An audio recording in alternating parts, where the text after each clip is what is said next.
The government continues with the restrictive measures, and the impact has been devastating for many.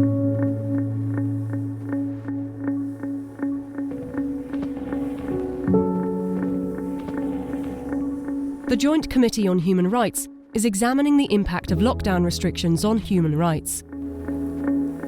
They are asking the public to submit their comments and evidence on the impact of long lockdown on certain communities by the 11th of January 2021. I will go through the list, and at the end I will tell you how to take action and update you on the last consultation. The committee is seeking your comments on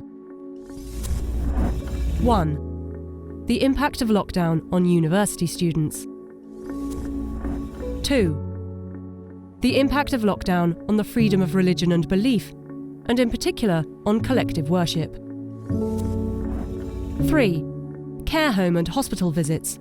Has current government guidance struck the correct balance between the right to private and family life and the right to life?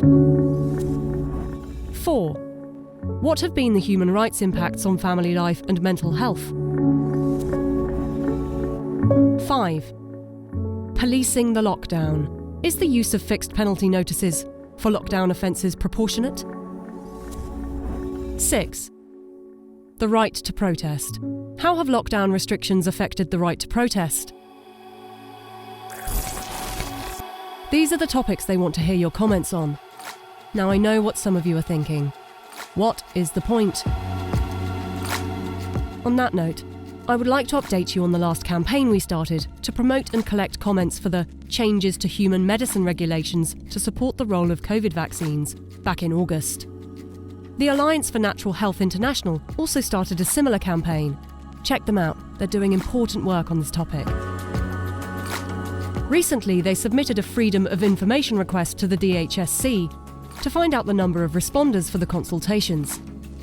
A staggering figure of 188,000 responses were made. This comprised 77% of all responses in the 10 consultations that received the highest number of responses over the last decade. It doesn't surprise me that all these comments were ignored by the DHSC. However, this is an important part of the paper trail being developed with regard to future campaigns and potential legal actions. So thank you for all those who contributed to this piece of history. We all know there is no one simple way to end this injustice, and no one petition or a letter to an MP will solve this. But we must look at these public consultations as one way to increase pressure on the government, especially if we can back it up with millions of submissions.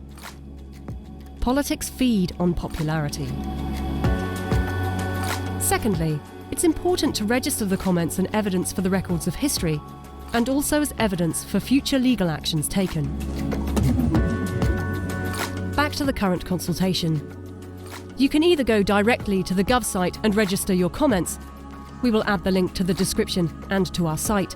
Or you can go to our site mp-22.com and add your comments there as part of a collective submission that we will be organising.